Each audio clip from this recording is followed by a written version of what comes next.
You're overreacting. That's what my mom said to me the night I found out my fiance slept with my sister. Nah, I didn't throw things. I didn't scream. I just stood there and realized I'd never been part of this family in the first place. But let me back up. 5 years ago, I thought I had it figured out. I was 23, 2 semesters away from finishing my CS degree and already building a side game project that was starting to get attention on Reddit dev threads. Small indie stuff, nothing wild. Just clean puzzle mechanics and a cool storyline about emotional memory. Nerdy, yeah, but mine. Back then, I was dating Elena. She wasn't flashy. No IG model energy or overdone lashes. She was grounded, creative, a graphic designer who freelanced during the day and helped me design characters at night. We'd meet at this little diner near campus, drink cheap coffee, and talk about everything. Our dreams, our parents, our escape plans. I thought she got me, like actually saw me, which was rare. Because my own family, not so much. See, growing up with Haley as a sister was like living in someone else's highlight reel. She was the star TM. TikTok famous by 16, dance team captain. Blonde, bubbly, always on. My mom called her her mini-me, posted her cheer photos like they were Nobel Prizes. Meanwhile, I was that weird, quiet kid in the corner coding on a cracked laptop while they screamed about ring lights and brand deals. I got a full ride to college. No one clapped. Haley got a brand deal for sugar-free protein tea, full family dinner. It wasn't just annoying, it was dehumanizing. Thanksgiving 2 years ago was when shit cracked. I brought Elena home. I was stupidly proud. Like, look who I built a life with, kind of proud. We'd just started pitching our indie game demo to a few angel investors, and I had an internship lined up for spring. I was in love. I thought maybe, just maybe, my family would finally see I wasn't a background character. They were polite. Cold polite. Mom called her Ellen like 3 times. Dad barely looked up from the TV. Haley, she smiled like she was seeing a dog in clothes. Cute, but not real. I brushed it off. I always did.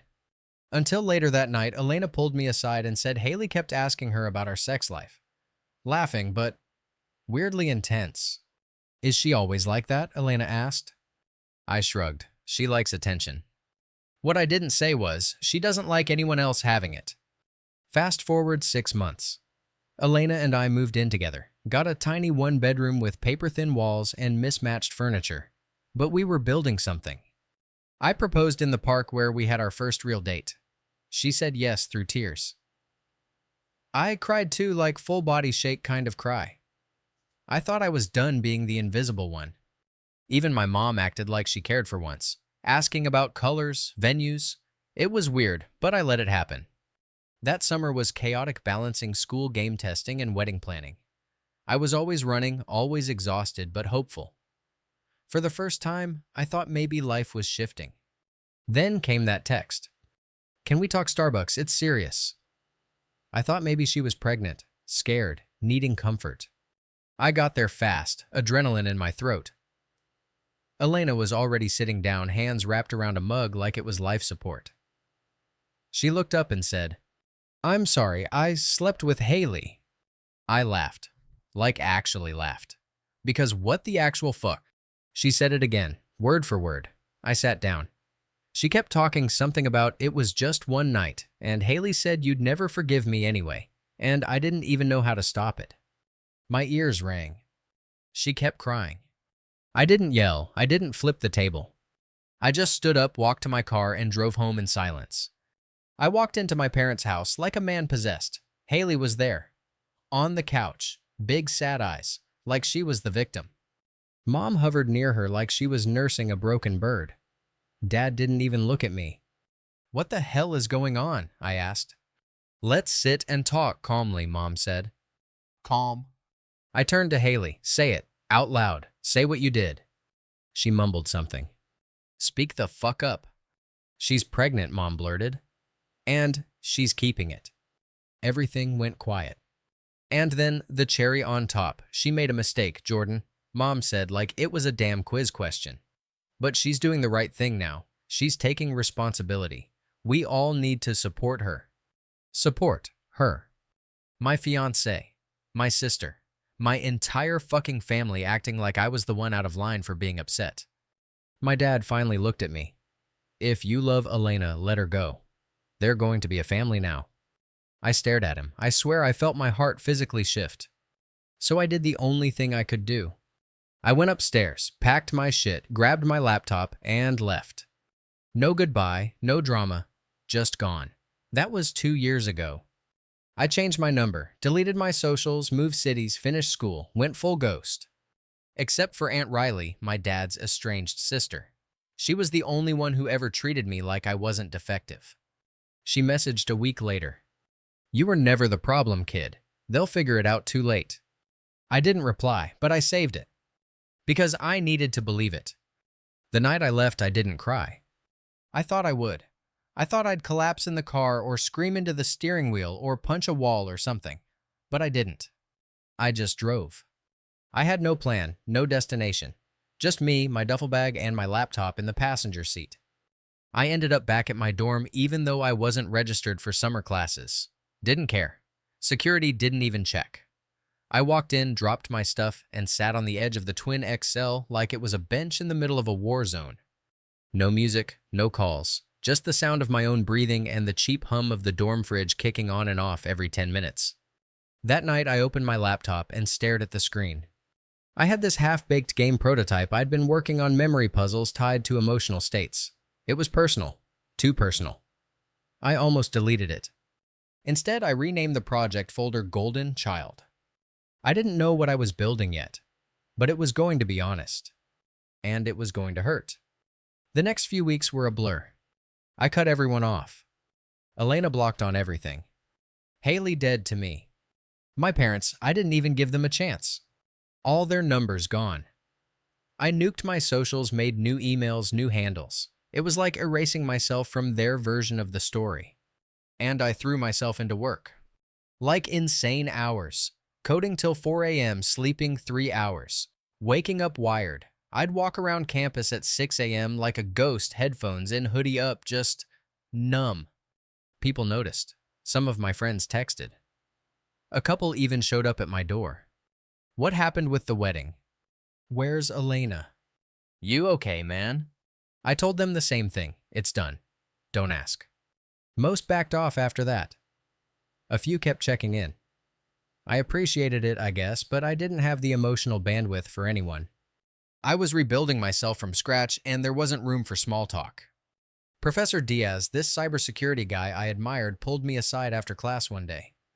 You're working like you're on fire, he said. That good or bad? I just shrugged. Bad things make good code. He raised an eyebrow but didn't push.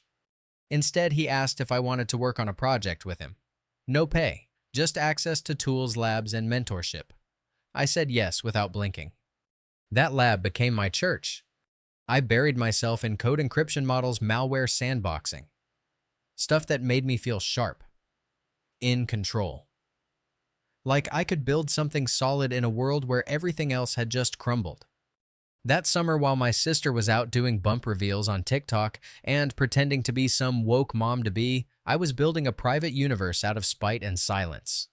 Aunt Riley checked in sometimes, usually short texts. Heard your mom had a meltdown at Target, thought you'd enjoy. Your dad's still pretending he's proud of Kyle. I mean Haley. Whatever. I never asked for these updates, but I read every single one. 6 months later, she messaged me again. Your sister flopped out of her influencer deal, lost a big contract, probably karma. I just stared at the message, then turned back to my code. It didn't make me feel better, but it made me feel justified. By the time I graduated, my capstone project, Golden Child, had evolved into a fully playable narrative game. It wasn't subtle. The main character was a memory diver who pieced together fragmented childhoods through emotional code nodes. The antagonist was a sibling AI named Halo who manipulated memories and rewrote the past. People said it was haunting. I dropped a free demo on itch.io under a fake studio name and forgot about it. 2 weeks later, a small YouTube gaming channel picked it up. Then another. Then a streamer with 1M subs did a full playthrough and said, I don't know who made this, but damn, this hit hard. Comments flooded in. People cried. People shared stories. One dude said, "It's like someone crawled into my family trauma and turned it into art." I didn't say anything, didn't reveal myself. But I saw every comment. And I felt something shift in me. I wasn't invisible anymore. The demo caught the attention of a small indie publisher. They reached out, asked who I was, what I was working on, offered to fund the full version. I hesitated. Not because I wasn't ready, but because I wanted to keep it clean. Not corporate, not flashy, just real.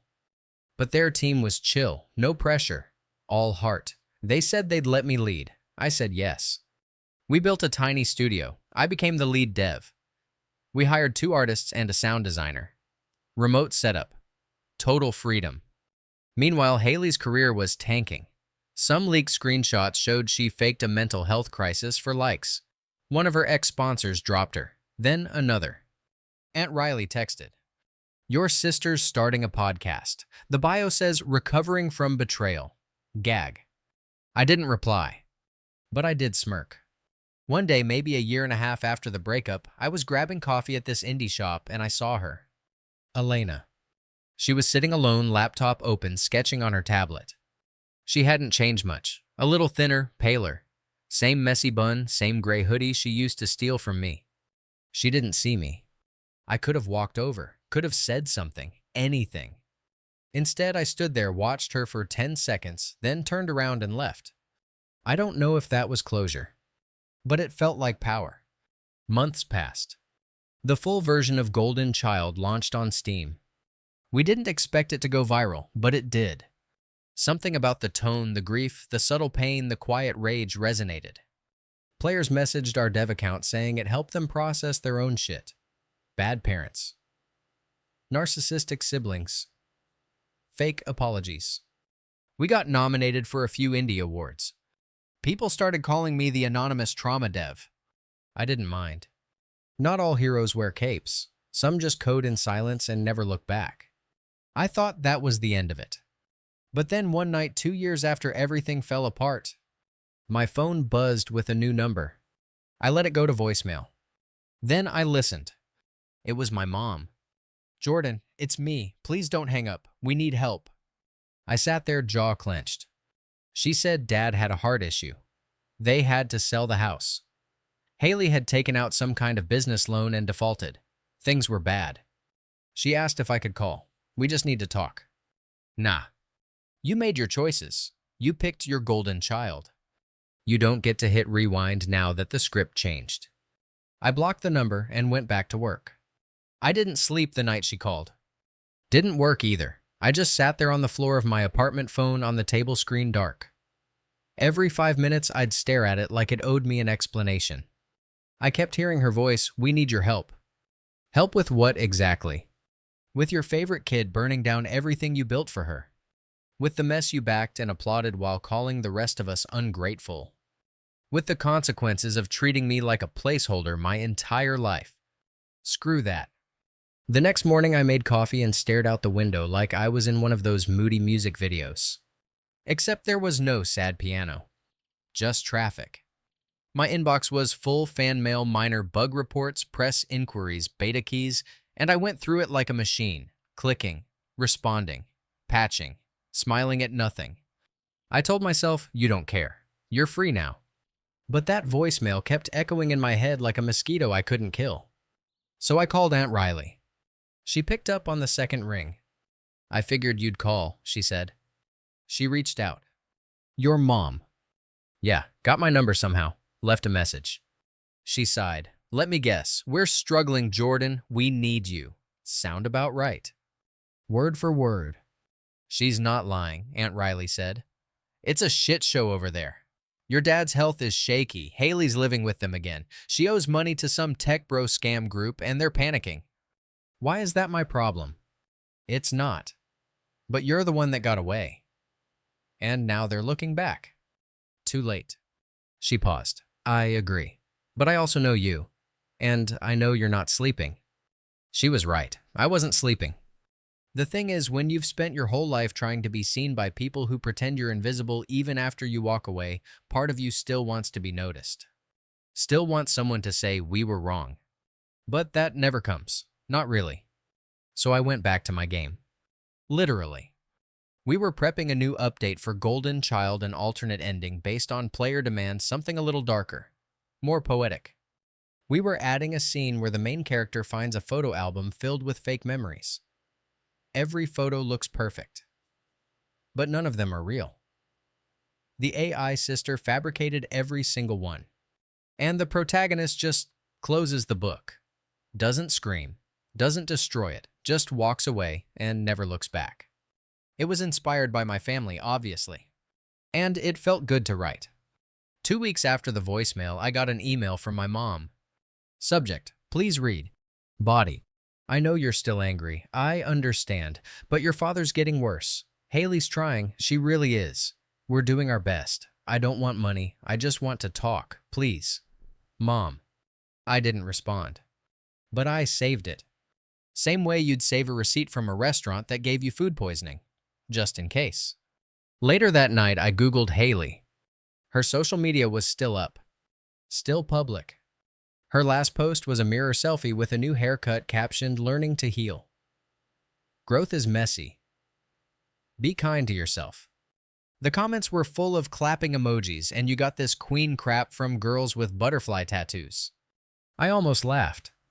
You got this. She destroyed my life, walked away clean, and now she's giving TED Talks to strangers. Nah. I clicked off before I could throw something. That same week, the studio got an offer from a major platform. They wanted to license Golden Child as a narrative streaming adaptation. I was stunned. I sat on the email for 3 days before replying. I didn't even tell anyone. Because the thing is, you wait your whole life for someone to validate your work, and then when they do, it almost feels unreal. Like you faked it. Like someone's going to come take it all back. But no one did. The paperwork went through. I got a check that made my bank app glitch out for a second. I stared at the number like it was a mistake. It wasn't. That night, I bought myself a new apartment. Nothing crazy, just somewhere quiet, clean, mine.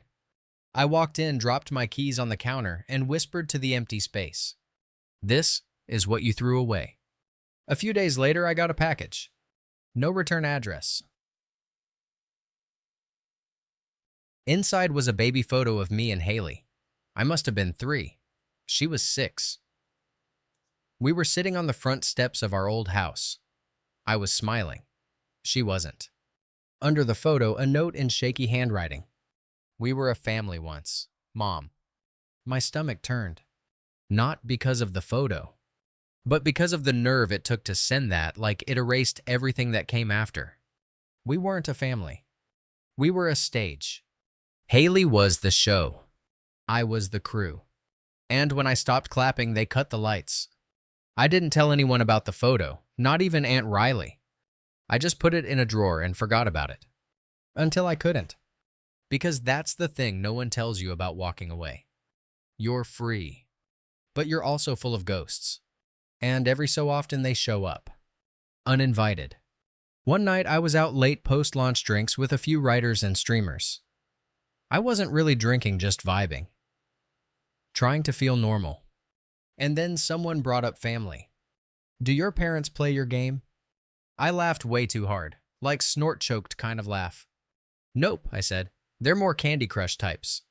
Man, my mom couldn't get through the first level of yours, someone else chimed in. Said it was too real. Yeah, I muttered. It was. And suddenly, I wasn't there anymore. I was back in that kitchen holding a wedding invitation that meant nothing, surrounded by people who made betrayal feel like a group decision. I excused myself, stepped outside, and stood on the curb breathing cold air into my lungs until the shaking stopped. I thought I was done with the past. But I realized then the past wasn't done with me. And maybe it never would be. A week after the photo arrived, I did something I hadn't done in years. I drove home. Not inside, not for dinner, not to talk it out. I just parked across the street from my parents' apartment, the new one way out on the edge of town, and sat there in silence. It was a shitty beige building with rust on the railings and weeds growing between the cracks in the sidewalk. The kind of place that smells like cigarette smoke and broken dreams. I watched for 20 minutes. No one came out. Eventually, the door opened and there she was. Haley. Hair in a messy bun, hoodie that looked 2 days old, holding a grocery bag in one hand and her phone in the other. She looked regular. Not like the golden child, not like a star. Just tired. She got to the stairs, paused, then sat down on the steps and just stared at nothing. No phone. No crying. Just sitting there blinking into the quiet. I didn't feel joy. Or pity. Just peace. That was enough. I drove away.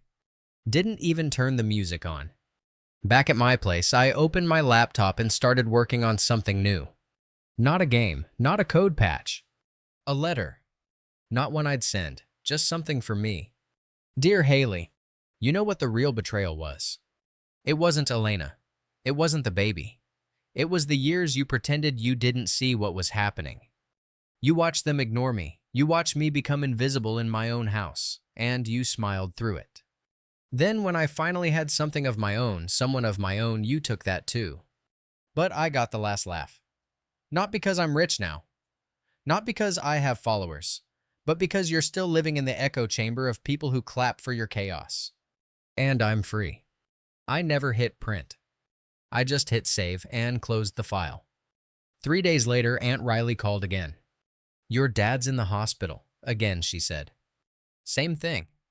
Worse. Might be the end this time. They're not saying it out loud, but it's bad. I leaned back in my chair. So, your mom's breaking. Still not my circus. She keeps asking if I've talked to you, keeps saying your name like a spell, like if she says it enough, you'll appear. Well, I won't. I know, just thought you should know. We hung up, and I sat there staring at the wall again, just like I had that first night in the dorm room, except this time I wasn't broken. Just done.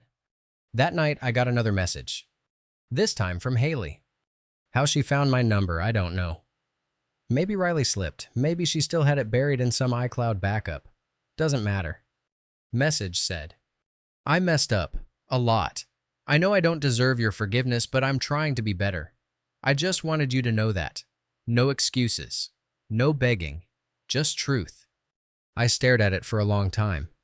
Not because I was moved, but because part of me, this small, annoying, very human part, wanted to believe she meant it. Wanted to believe people could change. I didn't respond. But I didn't block her either. A few weeks passed. My dad died on a Thursday. I didn't go to the funeral. Riley called, told me it was a small one. Church basement, sandwiches and coffee, neighbors who barely remembered his name. Haley gave some kind of speech. I almost laughed when Riley said that. About what I asked. Redemption, she said. Family. Regret. Sounds like a podcast episode. She cried a lot. I bet. She said your name. That got me. I didn't know why, but it did. I sat with that one sentence for a whole weekend. On Sunday night, I pulled up the Golden Child fan server. We had a whole channel just for personal stories. Players sharing what the game helped them through. I usually stayed out of that space, felt too sacred to touch, but tonight I scrolled. Post after post from people I didn't know. My sister always got the love. I got the blame. Played this with my therapist. Helped me finally say out loud what my parents did. This game didn't heal me, but it showed me where the wound was. I sat there jaw tight, heart weirdly full. This is what I built. Not a game. Not a brand. A mirror. And people were seeing themselves in it. That meant more than any apology. The next day, Haley texted again. Mom's not okay. She's slipping. Bills are piling up. I'm trying, but I'm underwater. She won't say it, but she's scared. I stared at it. Didn't reply. 2 hours later, another one. I know it doesn't make up for what I did. I know I was the worst. But I'm not asking for money. Just advice. How do you survive when you know you fucked everything up? This one got me. Because it sounded real. Not performative. Not for likes. Just raw. Still, I didn't reply. But I didn't delete it either. Instead, I started something new. A new project. No publishers, no studio, just me and a blank file named exile.exe. No dialogue. No clear protagonist. Just a world of empty rooms that looked like houses but felt wrong. Players would walk through memory fragments, birthdays with no candles, report cards with no signatures, photos with one person always cropped out. The goal wasn't to win. It was to leave. To choose not to play anymore. I didn't know what I was trying to say. Maybe I just needed to make something that didn't ask for closure. Just escape. Then came the final message. From my mom. Subject: goodbye. Body: I don't know if you'll read this. I don't know if I deserve to be heard. But I want to say something before it's too late. I failed you. Over and over. I chose wrong. I thought love meant protecting the one who needed help, not the one who stood on his own. But you needed me too. And I wasn't there. I don't expect forgiveness. I just hope you're okay. I just want you to be happy. That's all. Mom. I closed the email. I didn't cry. Didn't scream. Just whispered too little too late and got back to work. The thing about apologies. They sound nice. They feel big. But after a certain point, they don't land. They don't stick. It's like trying to glue back a shattered mirror and expecting the reflection to make sense again. That email from my mom, it wasn't nothing. I could tell it was honest. The words had weight. Regret. But it came after everything. After my dad was in the ground. After Haley had torched her own life and realized she couldn't run from the fire anymore. After the silence I gave them had already spoken louder than anything they ever said to me. So yeah, I read it. And then I archived it. Couple nights later, I was out walking one of those late-night, hoodie-up, world-muted kind of walks. City was quiet, just me and the buzz of streetlights and the occasional car going way too fast for 2 a.m. I passed by a bookstore closed for the night and saw a flyer taped to the window, "Family doesn't mean unconditional access." Some support group thing. Boundaries. Survivors. Stuff like that. And I just stood there staring at it like it was some divine message. Because damn, if that didn't sum up the last 4 years in one sentence. When I got home, I found another email in my inbox. From an old college friend, one of the few who stuck around. He'd seen the Steam update we pushed out last week. Golden Child, epilogue mode. Said it hit him like a truck. How the hell did you write that scene with the hospital bed and the broken man who never said sorry? That was my dad. I didn't reply, just sat there rereading that sentence over and over again. Because it wasn't his dad. It was ours. All of ours. People don't realize it, but there are so many of us. The forgotten kids, the ones who made ourselves small so someone else could be big. We think we're alone, but we're not. We just learn to suffer quietly. A few days later, I got a letter in the mail. Like an actual handwritten envelope. Return address Haley. I almost threw it away. Almost. Instead, I opened it. Inside were 2 things. 1, a note. Short, simple. I still have dreams where you hate me. You don't say anything. You just look at me like I don't exist.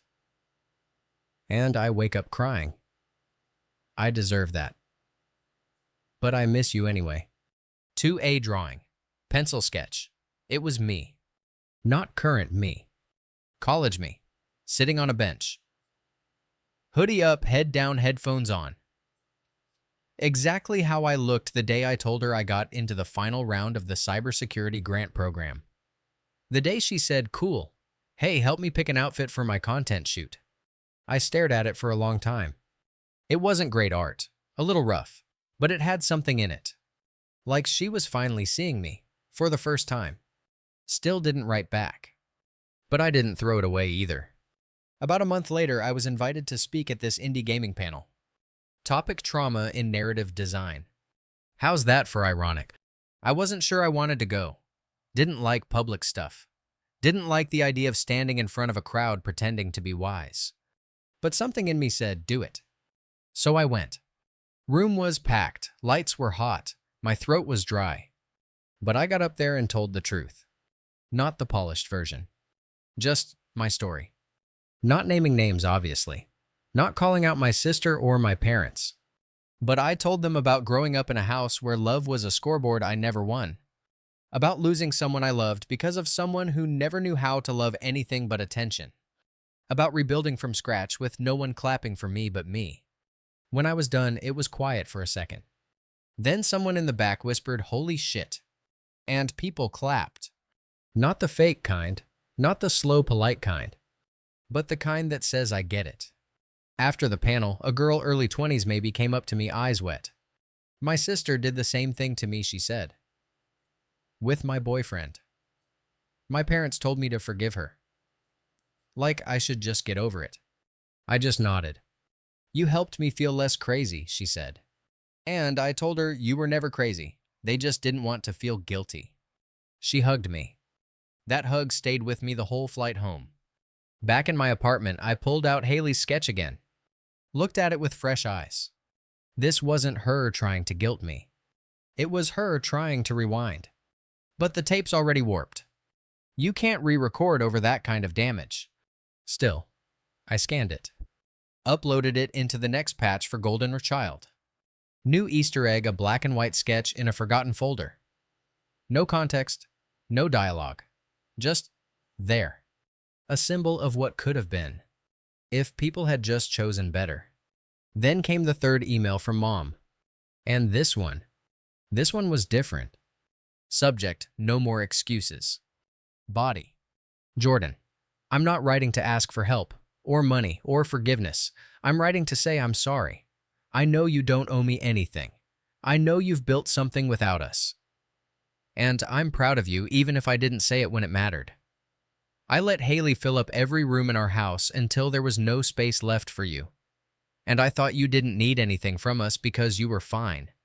But I get it now. I see how I failed you. And I want you to know I regret it every day. I hope you're happy. I hope you never feel as invisible as I made you feel. I love you. Always have. Mom." I read it twice. Then a third time. Then closed my laptop and stared out the window. For hours. I didn't reply. Not because I was angry, but because I didn't know how. There's no template for this part, no roadmap. You just float through it, choosing every day not to let the past rewrite your present. A week later, I got a package from my publisher. Inside was a physical copy of the Golden Child Deluxe Edition. Hardbound, gold foil, my name on the spine. And a note. "We thought you'd want to see what healing looks like in print." I ran my fingers over the cover, took a deep breath, and smiled. Because, yeah, that is what healing looks like.